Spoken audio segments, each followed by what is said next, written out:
SOS? What? It's a very faint signal, though. It can't get through for incoming traffic. Cut off the air, blast you.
Any food going?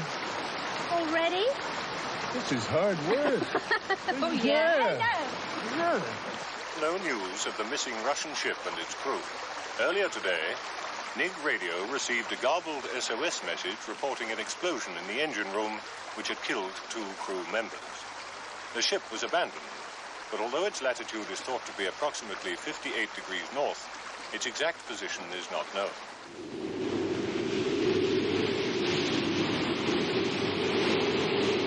58 degrees north. It's probably sunk by now. But no one knows exactly where. Now, why?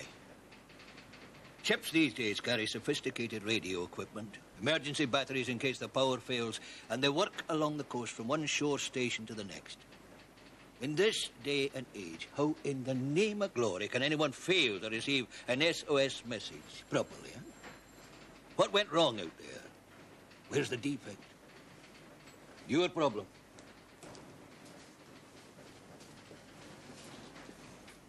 Here, didn't young Andrew Laurie up at the radio station fancy his chances with you at one time? You're an evil old man, Angus. I am not old Shona Campbell. Get your facts right. And anyone who thinks that a mere trifle like using friendship to gain information is evil has no place in the newspaper business. All right, all right. I'll talk to Donald Cameron first. Donald Cameron? That young clever dick will tell you nothing. No. Andrew Laurie's your man. Well, Andrew's still on duty. Anyway, he fancies his chances altogether too much. I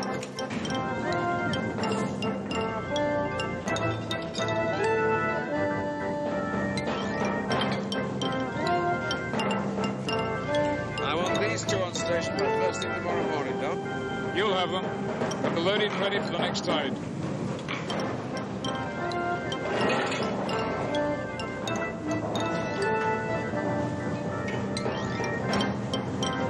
Where's the Scots Donald got to? I thought she was due back to the lay barge. There's been a delay of some sort.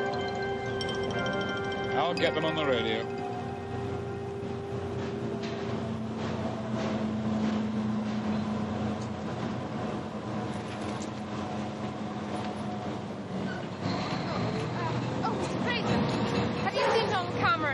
Yes, he's up in the control room. Right, thanks.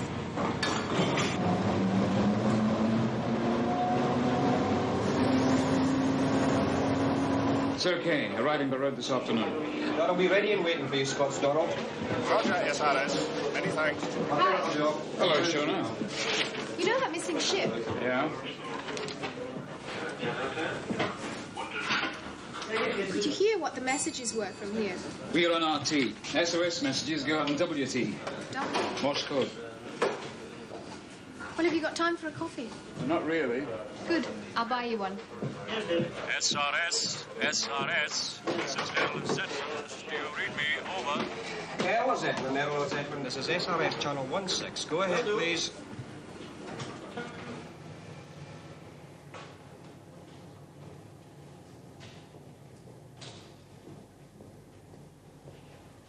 Two coffees, please.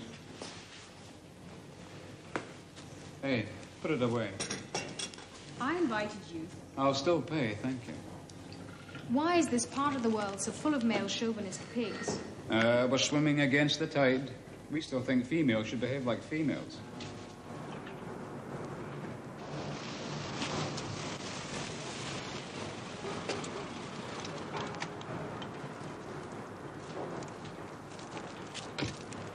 Hello, Mr. Wayman. Mr. Fraser. Oh, I didn't know you were coming. I hitched a ride. I knew you'd be utterly delighted. You're always dealing with ships and radio. You must have some idea.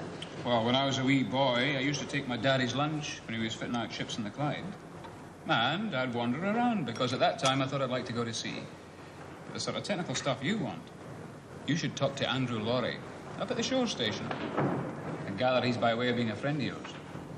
I shall, when he comes off duty. Would you think she could still be afloat? Well, she must have been very seriously damaged, or they'd never have abandoned ship. There was an explosion in the engine. Well, she could be on fire. My guess is she's at the bottom of the North Sea by now.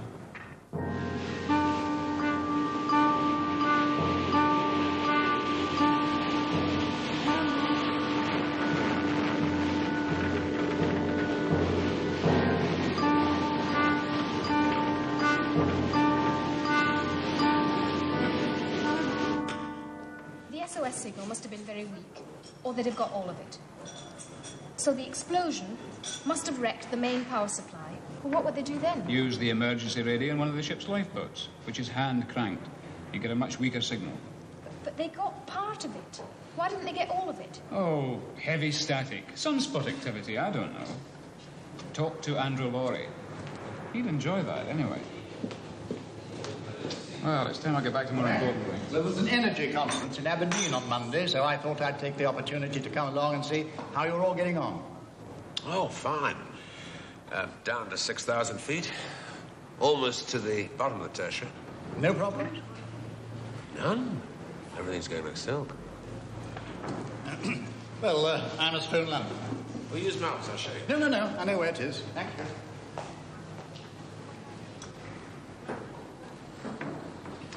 See why you're here? Apart from the eternal pleasure of your company, Jim. Head office felt that someone should be on hand to keep him tactfully pointed in the right direction. Tact, not being my strong suit. He was talking about going out to the lay barge. Well, I can't have him getting in the way out there.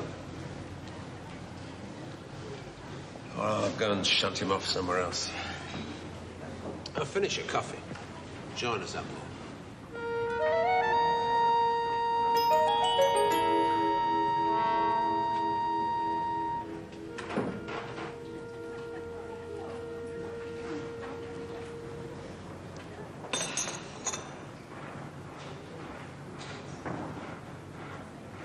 Hello. Do you want a cup of coffee? I've just had one, thanks.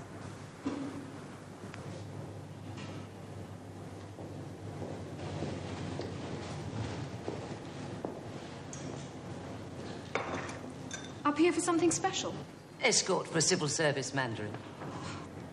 Sounds like a far cry from journalism. You used to be a reporter, didn't you? Well, I did the Fleet Street bit. Even had to go to some feature writing before I sold my soul and went into public relations. I'm sure it's very well paid, but... Well, don't you miss being able to write what you like? What a quaint turn of phrase. What makes you think a journalist can write what she likes? I do. Angus Gallacher says that if the press doesn't tell the people the truth, we're betraying our trust. Angus Gallacher is an amazing man. He knows what the truth is. Now, that's a little problem that's baffled the philosophers for centuries. But he's come up with the answer right here in Muirport. Now, you look after him, Miss Campbell. He's unique. All right, the truth as we see it. But surely that's better than being an apologist for an oil company. As a matter of fact, love, I don't think the oil companies have much to apologize for. Now, we'll agree to differ about that. Excuse me. And this is Gordon Bay, where the pipe from the main field comes ashore. And you'll run a spur pipeline across here to crowd the field where you're now drilling. Well, if we strike oil and decide to exploit it, yeah. Well, you've only got a few weeks to make that decision, Mr. Fraser. Oh, not that I wish to appear to be putting any pressure on you, of course. Excuse me. Oh, Mr. Wayman's car is downstairs, OK. All right, thank you. Now, you'll make arrangement for me to go out to the lay barge on the next supply ship? Well, there may not be a ship going out before you have to leave us. Come in. Oh, hello, Len. But if we do have to disappoint you, there's plenty more you can see. Miss Smythe will take you to see Gordon Bay. She'll join you downstairs in a few moments. I just want a quick word. Oh, right. Thank you. Oh, thank you very much. He says he doesn't want to put pressure on us, but I wonder. Look, Elaine, keep him out of the way as long as you can. Show him Gordon Bay in every detail. I haven't been there for months. Well, quote the press handouts. You wrote them. And Wayman's read them, no doubt. Well, do your best. I've got an engagement. I don't want a break. I shall be away for 2 or 3 hours, but I'll be back as soon as I can. I'm off in the middle of the week. I didn't think you allowed yourself such liberties. You certainly don't for me. Go on. He's waiting. Are you telling me that Andrew said that all these messages about telegrams and ship's chandlers are going out on a frequency which should be reserved for SOSs? No, for these ordinary messages, the shore station then tells the ship to transfer to another frequency. But Andrew said that 500 kilohertz is terribly busy all the time. But surely as soon as an SOS comes in, they clear that frequency straight away. Well, that's the theory. The shore station sends out QRT distress, which means, more or less, everyone shut up, I have an SOS call. But Andrew said it takes several minutes to get everyone to stop sending. And, more if there are any Greeks around. Greeks? Quote, the blasted Greeks go on chattering like magpies. Oh, the Scots are a prejudiced people. And there's another precaution. Every half hour, at the hour and half past the hour, everyone observes 3 minutes radio silence, and that's for emergency messages. So, at the very worst, there should only be a delay of 27 minutes before an SOS message can be received clearly. But if there was an explosion and the ship was burning, they'd want to get off fast. But they'd go on sending SOSs from the lifeboats. Once the lifeboat reaches sea level, the range drops sharply.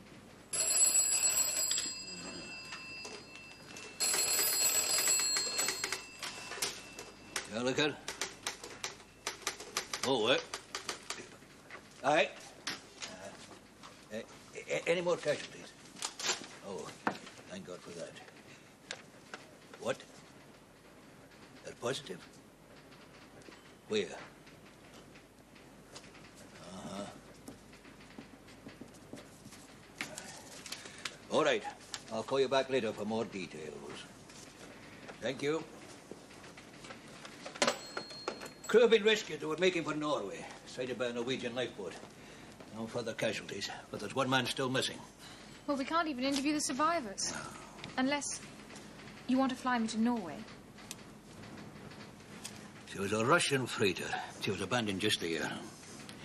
Please God, she was sinking, as they thought. But if she's still afloat and burning, she's an enormous, drifting bomb.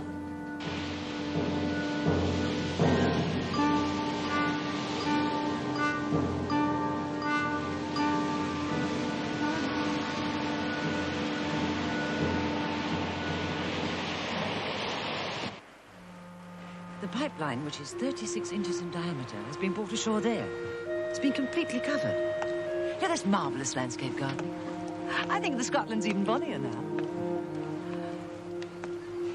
Out at sea, the lay barge is laying pipe at the rate of 1 mile per day. We hope to join up the 2 sections of the pipeline before the onset of bad weather. You know, laying pipe costs £1 million per mile, Mr. Wayman.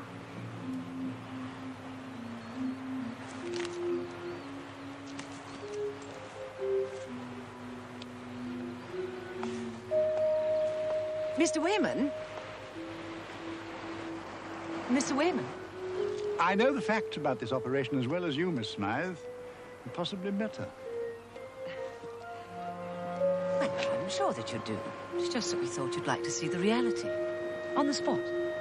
Sand dunes tend to look very much alike. I can think of more thrilling guided tours. Ah, well. So I suggest that we now go and make arrangements for my visit to the lay barge.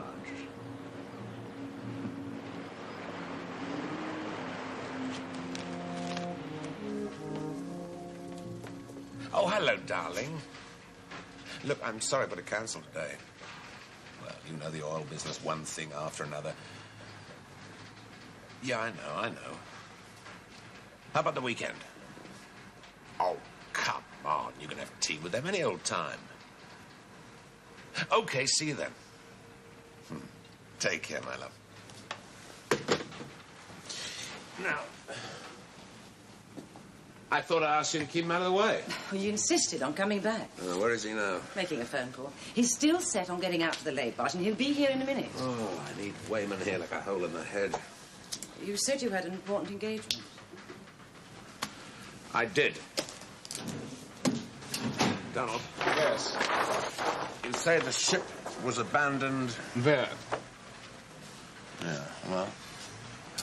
Depends which way she drifted. If she got into the Goss Current... Now, there are two currents in that area. She could equally well move this way. Well, I thought that ship had sunk. Oh, but in any case, now you know roughly where she is, they can easily find her. Now, time is the problem. There's low cloud out there and bad visibility. Oh, come on, Jim. Now, the odds against collision are enormous. They wouldn't have to collide. It's carrying fertilizer. Fertilizer? Mm-hmm. Sodium nitrate. It's the stuff terrorists mix with carbon to make bombs. And she was burning. There'll be plenty of carbon. The only safe place for that ship's at the bottom of the sea. Let's hope that's where she is.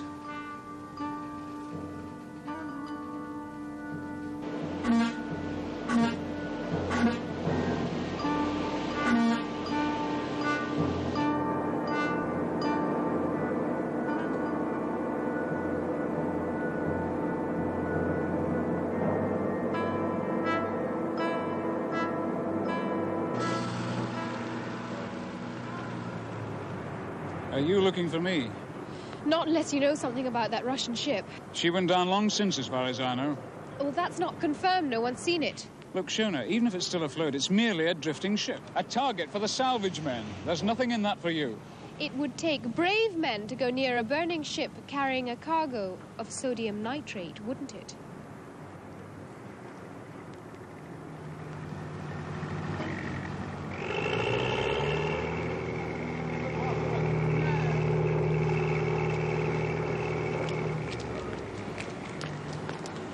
Sodium nitrate.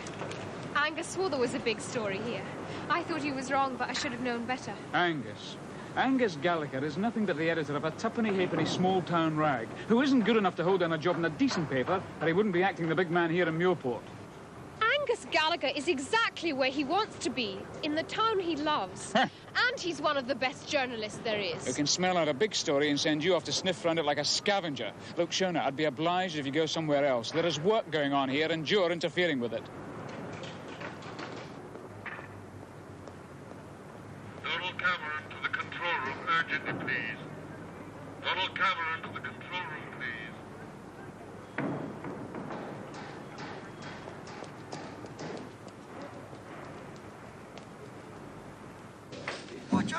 Listen to this, Mr. Cameron. Can you see her now? Aye, she's drifting all right, Tom. On fire, too. Hey, do you suppose that's the ship we've been hearing about on the radio? I don't care what she is. She'd have cut my net if I hadn't looked sharp about it. Maybe we should board her, Tom. There'll be salvage money going begging. This is Scott's Rig Services calling the trawler near the drifting ship. Are you receiving me? Over. Receiving you loud and clear, SRS. Go ahead. Over. SRS to trawler. It's extremely urgent you give me your exact position. But keep well clear of that ship. It's liable to blow up any minute. Your exact position. Over. SRS, we're fishing the herring about 10 miles southeast of the Halibut Bank. Latitude around 57 degrees 14 north, I'd say. Will you hang on a minute? We've not been able to take a bearing for a while. Hey, Tom, what would you say our latitude was? Shona? Shona! Shona!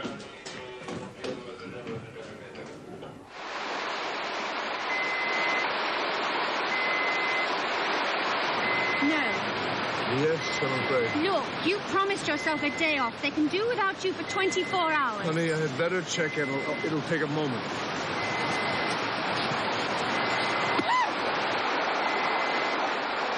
Frank, I need you back here. This is the position. I've got to go back for a couple of hours, honey. Surprise, surprise. What is it this time? It's a technical problem, that's all. Shona Campbell was in the control room. She had the trawlers. Oh, well, that's great. She'll run straight up to Gallacher and he'll twist it into some potential disaster. He may not have to do much twisting, Jim. Elaine, this is your problem. Right.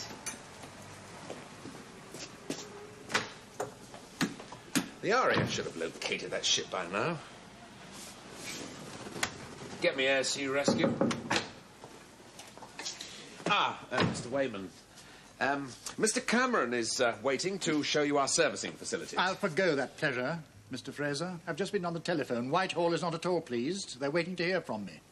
They don't like the prospect of a North Sea catastrophe, and frankly, I don't like being deliberately kept in ignorance. Excuse me. Yeah. Oh, put him up. Air sea rescue. Yes, this is Mr. Fraser. Triumph Oil. Mr. Gallacher, where's Shona Campbell? Where she should be, out, talking to people, getting facts.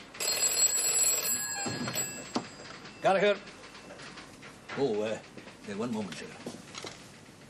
Oh, do come in. Hey. Right. Right, sir. Yes. Yes. Hypothetical. But a ship of the type I described to you. I see. Fatal, you say. Well, thank you, sir. I appreciate your help. If I wish to call again... Indeed. Goodbye, sir.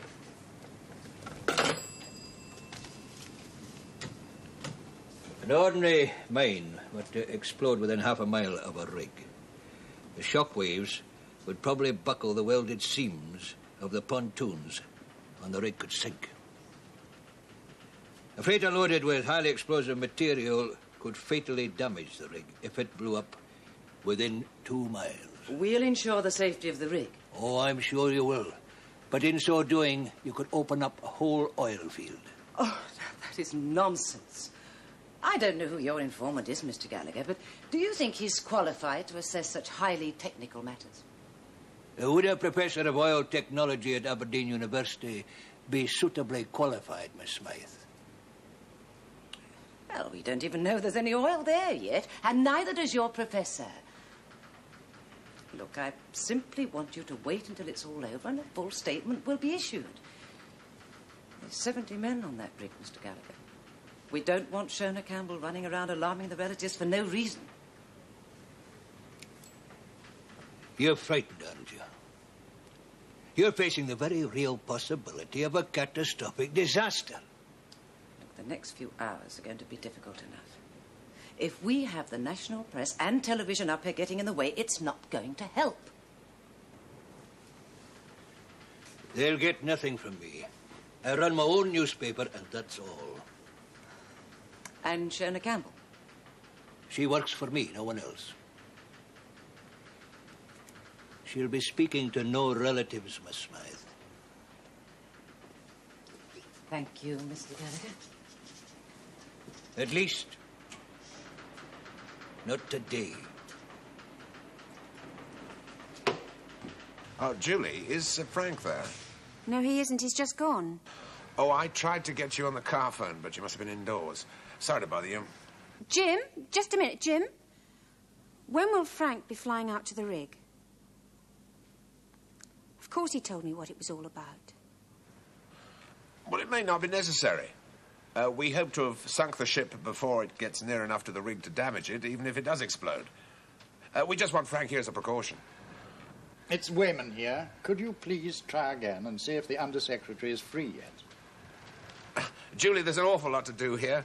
I'll send him home as soon as I can. Bye.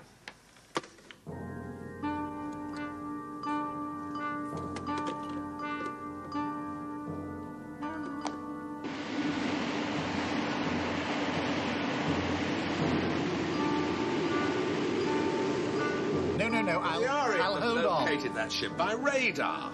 Now, I know there's low cloud out there, but they're supposed to sink ships blind these days, so why don't they sink the thing? What's the problem? Jim, what's the... Yes, I appreciate that, but my advice for Mr. Fraser is the delay could be extremely hazardous. Well, please exert all the pressure that you can. Thank you. Had it been a British ship, permission to sink it would probably have been granted immediately, but it's not. It's Russian. No. And what's more, the missing seaman may be on board, and he may be alive. Well, there are 70 men on that rig. We can't sink a Russian vessel and kill a Russian seaman without a by your leave. Now, the Foreign Office are holding urgent consultations. I mean, that ship may drift well clear of the rig. They want to keep the situation under review. Oh, in triplicate and tied up in red tape. Well, we haven't got time for that. That helicopter's standing by, Frank. Oh, hang on. I'm coming with you. Oh, wait, that rig belongs to the Nelson Drilling Company. Its safety is my responsibility. Yes, and it's standing on a field that belongs to Triumph Oil, and that's my responsibility. All right. Oh, Elaine, if my wife calls, tell her I'd make up a good story. Of course. Oh, she knows anyway. What? Yeah, I phoned up. She said you told her, didn't you? No. I'm sorry. Come on.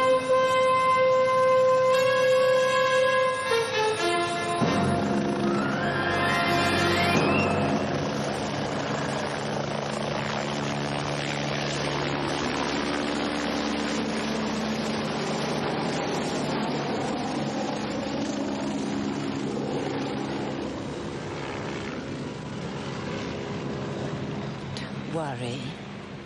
They know what they're doing. Do they? Oh, do they?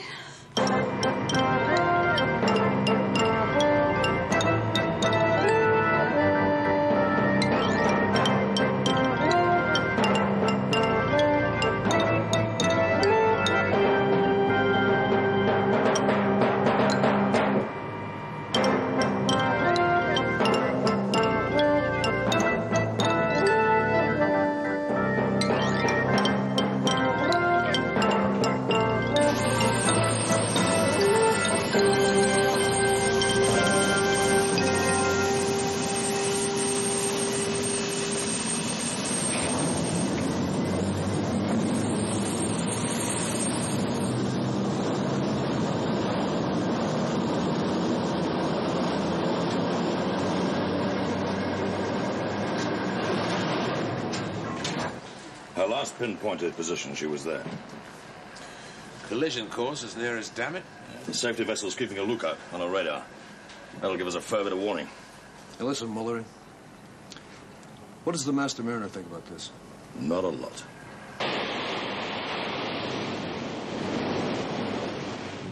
Viking Deeps to Nelson 1. Viking Deeps to Nelson 1. Viking Deeps to Nelson 1. I think I've found her. She's just come on my screen now. Over. Let me have that thing. Nelson 1 to Viking Deeps. I want the exact distance, bearing from the rig, estimated speed of drift, and exact course. Over. Okay, stand by.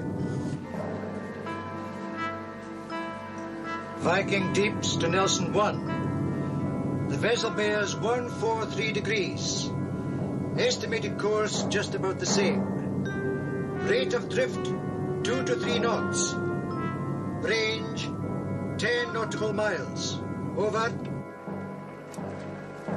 Viking Deeps, keep feeding it to us at 5-minute intervals. Over. Will do, Mr. Fraser. Over. How good is the radar? Well, it's good enough for our purposes. Listen, if your people are going to sink that ship, they'd better do it soon. I better talk to Wayman again.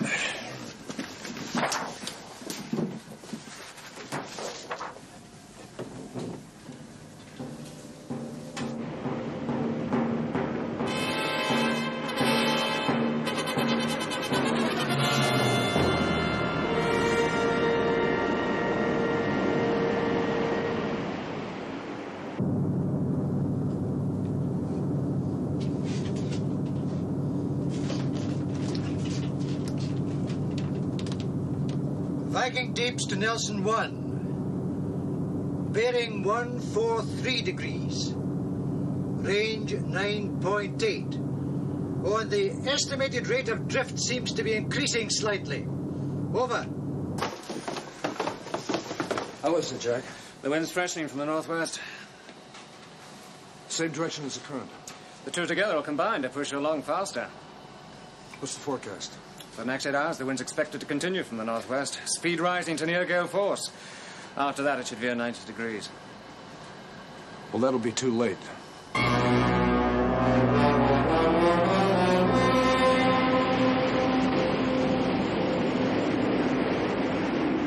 Mr. Fraser, the survivors have now been interviewed by a member of their embassy in Norway. Now they've had a chance to compare notes, they're pretty certain that the crew member, unaccounted for, was left on board. Whether he's alive or dead, we don't know, and it complicates matters. Oh, and also, the RAF are very worried about using high explosive in the vicinity of the rig, even if permission could be obtained from Moscow. Yes. Yes, I have pointed out the time factor, Mr. Fraser. Could I have a word with him, please? Oh, Mr. Fraser, hello? Cameron for you. Hello, Jim. Look, I've located the nearest tugs, but I'm afraid they're 90 miles away from you. Yes, I've dispatched them already. They'll call you direct with an ETA. Right.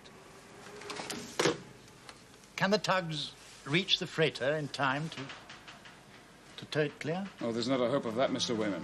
Those tugs are to retrieve the rig if she has to cut loose and drift. Is it all right for you to stay? Well, they know where to find me. Would you like a drink? Oh, yes, please. What'll it be? We've got most things. Gin and tonic, please. A strong one. I'll join you. Elaine? Could you find out exactly what's happening? Knowing isn't always best. The imagination takes over. Well, this sort of thing has happened before.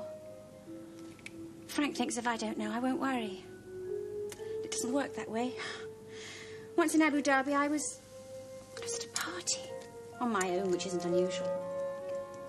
And when I got home, he was in hospital. Broken ribs and internal injuries. He'd nearly been killed. Oh, I'd rather know. Well, look, there isn't any point yet. Let's wait a while, and by then, if the freight has been sunk, they'll be on their way back.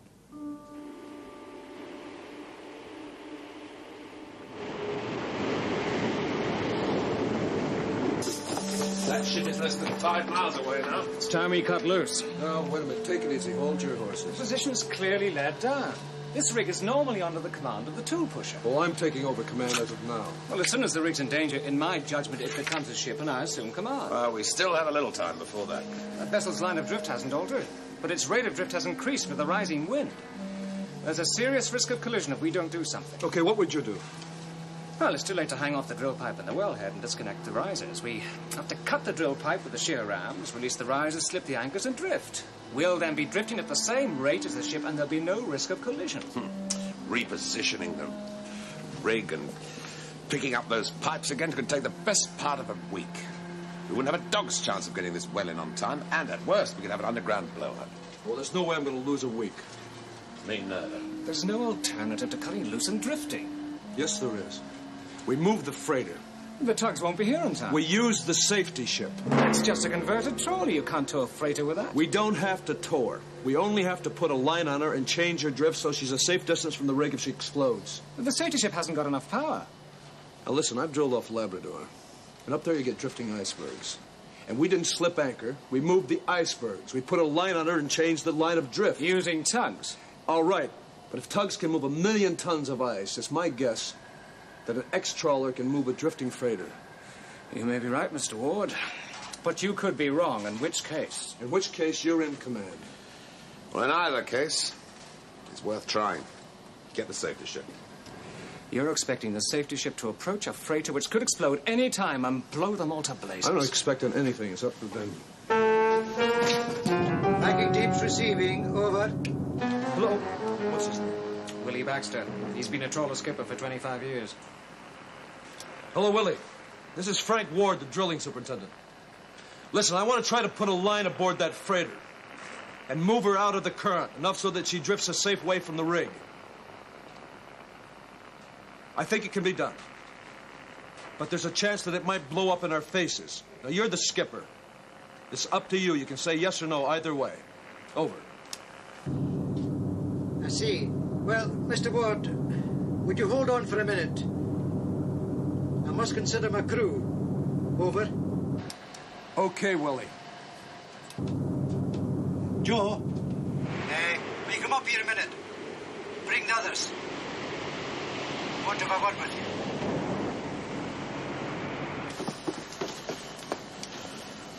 Well? Viking deeps to Nelson 1. Well, Mr. Ward, I've talked to the crew, and we're willing to give it a try.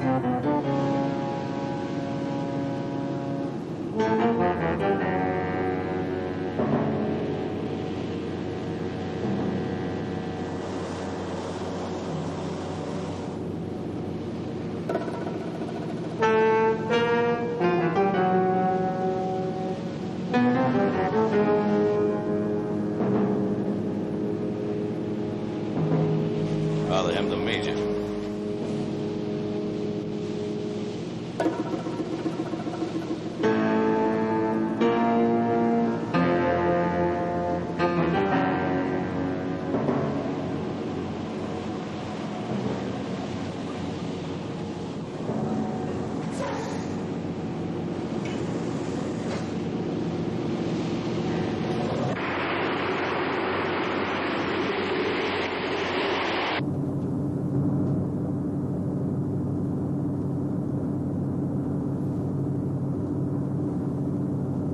There she is.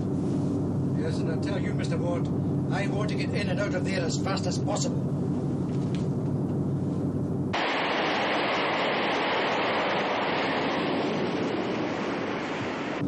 How do I do it?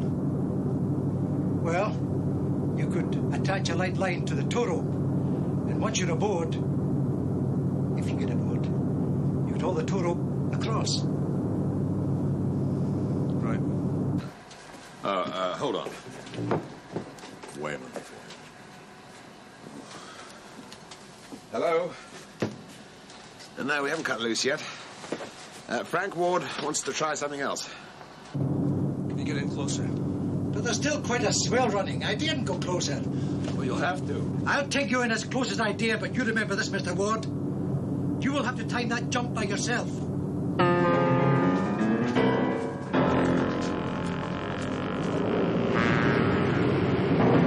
Give me 6 feet!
Get the horses ready to play on her.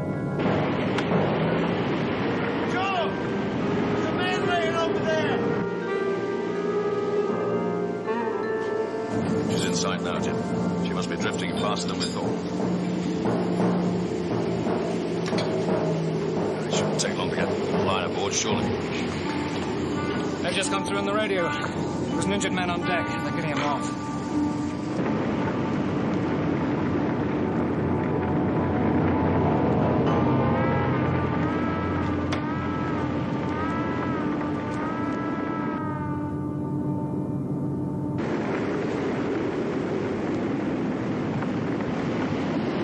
Get on with it.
All yours, Willie.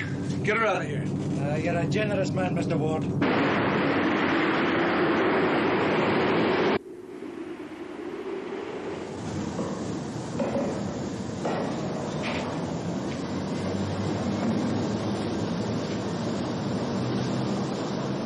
They're not moving it. Not an inch.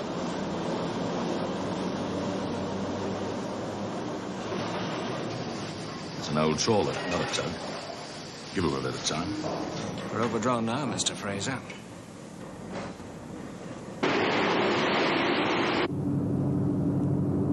I'm using every ounce of power she's got, Mr. Ward. Maybe it's not enough. When? And they're using the safety ship to... I see. Who went on board, Mr. Wayman? Please. Mr. Ward, I don't like it. I think it's far too dangerous. But apparently Mr. Ward insisted on going. Hello? Hello? Mr. Wayman, would you please phone as soon as you get any more news from the rig? Yes. Thank you.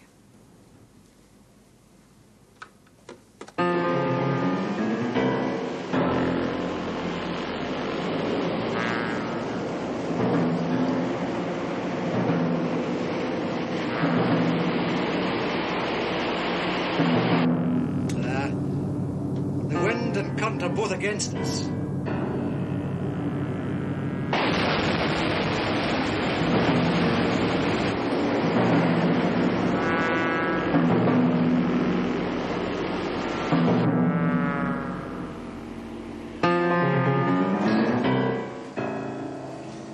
Prepare to cut the drill pipe.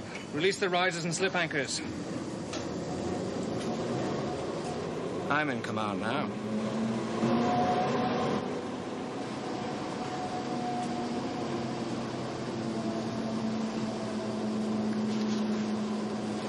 George, we're gonna... Hold it.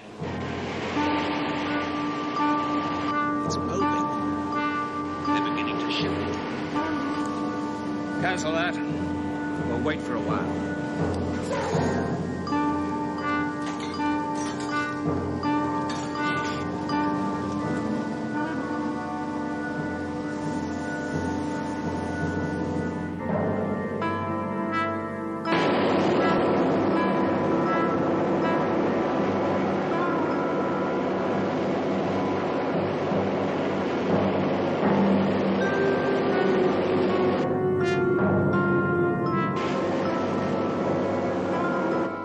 One to Viking Deeps. Frank, I think you should cut loose now and let her drift. Listen, Jim. I want to try to get her at least 2 miles away from the rig. We're a little concerned about what might happen if she blows. That cargo was burning like fury when we were on board. Well, I'm a little concerned about what happens to the safety ship if she explodes. You've done enough. Now cut loose and get clear. We've got to move her out of the current. We shouldn't take long.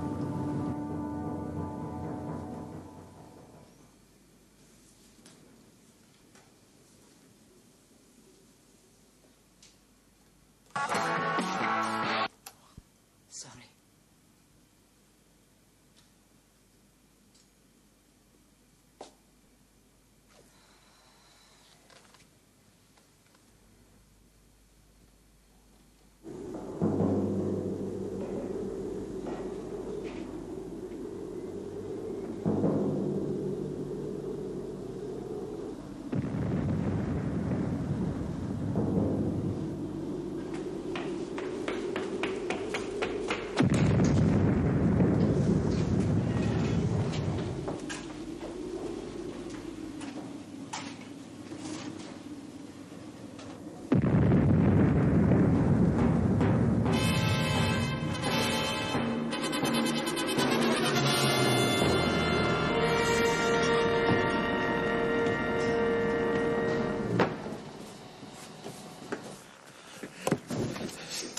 Nelson onto Viking Deeps. Nelson onto Viking Deeps. Any damage to the rig? I hope not. They're checking. Frank, do you read me? Frank? Nelson 1 to Viking Deeps. Answer me, please.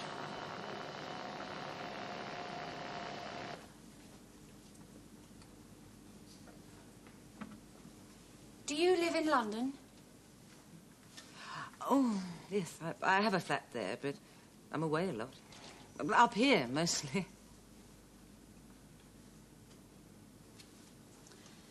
It must be very interesting. Yes. I'll get it. Elaine Smythe. Well, what happened? Oh, I see. Anyone else? I see. Thank you. Oh, they're all right. They're all right. They towed the freighter clear of the brig, and the safety ship had cast off and was on its way back, and the freighter exploded. Well, the blast brought down their radio aerial. The skipper was slightly injured, but your husband's fine. I don't think I can take much more of this. Oh, now, come on, really, stop it.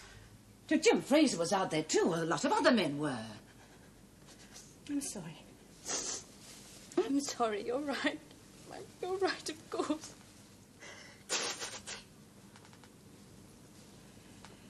Jim Fraser? I didn't know. Oh, no. I kind of slipped out. It's supposed to be my secret. Certainly is from Jim.